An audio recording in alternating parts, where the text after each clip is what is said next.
Sådan. Okay. Jamen, Martin, først og fremmest, hvad er din rolle for den her gruppe, der har lavet det spil her? Og hvad hedder spillet? Spillet? Ja, hvad hedder det? Det hedder Turkey Curse eller noget. Og du mennesker. Virkelig engageret. Jamen, det er jo ikke navnet, det handler om. Det er sådan, spillet ser ud i dag, jo. Det hørte vi lige ved det her foredrag. Det er meget branded og navn. De skal bare komme af sig selv. Der døde du. Hvordan døde jeg der? Toppen. Hvordan kan toppen dræbe en? Den er fyldt med pigge. Okay. Så du slår ind i den. Den skyder en til døde. Okay, men hvad det der røde hule halvøj der nede i bunden, hvad? Det er lava. Vi prøver at se det. Der er også en meget speciel. Se det vi har herinde i hjørnet her. Hvad er det? Det er vores minimap. Ja. Se hvor let hvor langt du er fra. Ja. Fordi man kan ikke i selve banen kan du se hvor langt op der er til toppen. Så jeg bruger minimappet til at se. Og minimappet er simpelthen komplet og det er i fuld 3D også. Du roterer i forhold til spillerens orientering, kan jeg se. Det er rigtig lækkert. Der er også en rigtig god historie bag det her spil. Er der en af jer, der lige kan være historiefortæller? Historien er, at man er en ridder, som er taget op for at besejre en onde troldmand. Men så forvandler han sig til en kalkun og smider ind i det her tårn. Sådan kan det gå. For hans egen ondskabs skyld og for at få et nemt aftensmåltid. Nå, okay, så det er sådan en slags middelalders mikrobølgeovn.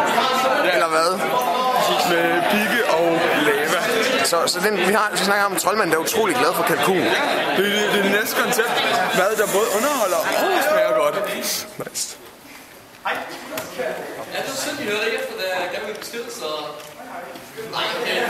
Vi har fundet ud af, at de skal være nede i auditoriet cirka klokken halv. Så det betyder, at jeg har brugt 9 minutter mere her til at prøve at spille i. Og så kommer jeg ned og får den bag. Der er ikke nogen, der skal vi alle sammen være helt vildt stille. Kan I lige fortælle lidt videre om spillet? Er der noget, I gerne vil fremhæve? Længere nede i banen, der er ikke rigtig nogen, der kommer med. Men der kommer der nogle platforme, som går i stykker, når man lander på dem. Okay. Og endnu længere nede, hvor der faktisk ikke er nogen, der kommer ned endnu, der kommer der nogen, som er med pigge på, så du dør, hvis du rammer dem. Okay. Og når man så kommer helt ned i bunden, så er der et platform der, så kan man faktisk ikke komme videre. Okay. Så der er ikke engang vi kommet nu. Så det er et meget udfordrende spil, kan man sige. Der er til mange timer sjov ballade. Ja. Og det gør faktisk, at du ikke kan vinde det her spil. Men jeg tror, der ligger rigtig mange mønter dernede. Ja.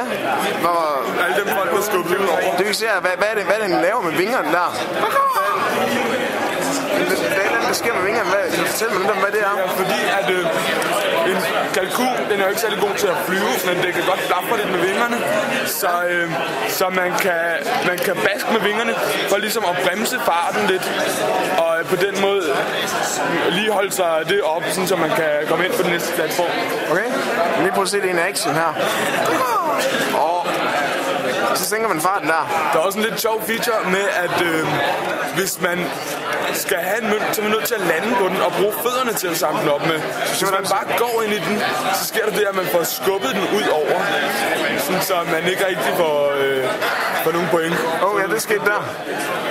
Egentlig er det en bug på grund af vores playerbox og vores kalkun er to forskellige objekter, men nu er det en feature. Det er en feature nu. Okay, altid også. Hvad var det? Kan du lige fortælle, hvad spillet hedder? Spillet hedder The Turkey Curse. Fedt. Nej.